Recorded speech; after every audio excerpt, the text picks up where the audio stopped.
شروع کرتے ہیں انشاءاللہ تعالی اس لفظ سے جسے جو ہے یہ اللہ تعالیٰ جو ہے اس صورت کو جو ہے وہ شروع کر رہے ہیں، جو کہ ہے اقرا بسم ربک الذی خلق۔ تو یہ ان تھوڑی صورتوں میں سے ہے حکم کے ساتھ شروع ہوتی ہیں۔ آپ کو پتہ ہے سارا واقعہ کہ آپ صلی اللہ علیہ وسلم جو ہے وہ غار ہرا میں تھے جب جبرائیل علیہ السلام ان کے پاس آئے، اور جبرائیل علیہ السلام جو ہے ان کو پکڑ لیتے ہیں انتہائی زور کے ساتھ، جکڑ لیتے ہیں قسم کا، اور وہ ان کو کہتے ہیں اقرا، اور وہ کہتے ہیں کہ ما انا بقاری، میں نہیں پڑھ سکتا، مجھے نہیں پتہ پڑھتے کیسے ہیں۔ پھر ان کو چھوڑتے ہیں، پھر ان کو دوبارہ پکڑتے ہیں اور پھر کہتے ہیں اقرا، اور پھر وہی بات کہتے ہیں کہ ما انا بقاری، مجھے پڑھنا نہیں آتا، اور پھر تیسری دفعہ، اور اس کی بھی بیسیکلی 2 روایات ہیں،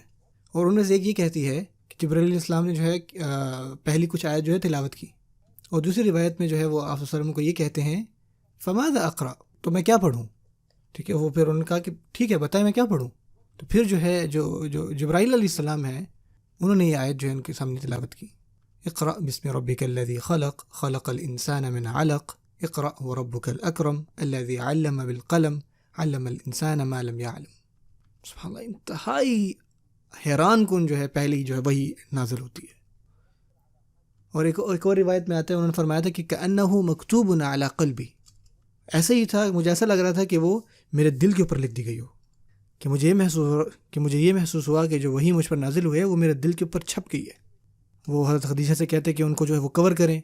ان کے اوپر کوئی کپڑا ڈالیں، لیکن اب ذرا غور کریں کہ اللہ تعالیٰ نے کیا الفاظ استعمال کیے پہلی دفعہ جو ہے وہ انسان سے بات کرنے کے لیے۔ ٹھیک ہے، اللہ تعالیٰ نے کون سے خوبصورت الفاظ جو ہے جن کو چنا،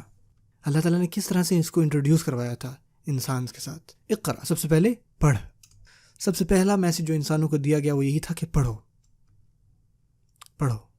اور پڑھنا آپ کو پتہ ہے کہ جو پڑھنا ہے وہ ہر سویلائزیشن کا رہا ہے، لیکن یہ آپ صلی اللہ علیہ وسلم جو ہیں وہ تو النبی الامی ہیں، ان کو پڑھنا لکھنا نہیں آتا تھا۔ یہ جو حکم ہے یہ اس سوسائٹی کو نہیں دی گئی جن کی بہت ساری لائبریریاں تھیں، وہ معاشرہ جس کے جو ہے کتابوں کی بہت تاریخ تھی، ان کا جو لٹریچر تھا وہ شاعری تھی، اور وہ بھی بہت کم لکھی ہوئی تھی، وہ ساری کی ساری یاد ہوتی تھی۔ تو ایسا نہیں ہوتا تھا کہ آپ لائبریری جاتے اور پڑھتے، یہ تو اسلامک ایرا میں ان کو لکھا گیا، ایسا پہلے نہیں ہوتا تھا۔ اور اس معاشرے میں اللہ تعالیٰ جو ہے وہ سب سے پہلا حکم دیتے ہیں پڑھو۔ نہ صرف آپ صلی اللہ علیہ وسلم جو ہیں وہ النبی الامی تھے، بلکہ بہت سارے لوگ اس معاشرے میں جو تھے وہ پڑھنا لکھنا نہیں جانتے تھے، اور یہ آپ سبحان اللہ آپ کہہ لیں قرآن مجید کا ایک معجزہ ہے۔ اس حکم کے جواب میں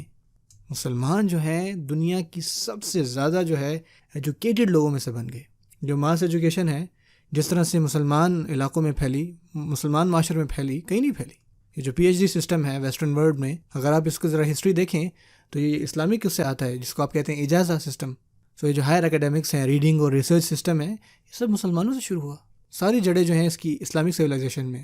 وہ لوگ جو پڑھنا لکھنا نہیں جانتے تھے وہ ورلڈ لیڈرز بن گئے پڑھنے میں۔ اور یہ جو کتاب اللہ تعالیٰ نے دی یہ اس ٹائم کتابی شکل میں نہیں آئی، یہ یعنی جس کو اورلی پڑھا جاتا تھا، یہ سبحان اللہ ایک منبع بن گئی، جس کی وجہ سے اتنی کتابیں لکھی جا چکی ہیں کہ آپ حساب نہیں لگا سکتے۔ ایک قرآن مجید کے اوپر اتنی کتابیں ہیں نا کہ گننا مشکل ہے، اور صرف یہاں مطلب ایک نہیں، پوری دنیا میں اتنی فقہ کی کتابیں ہیں،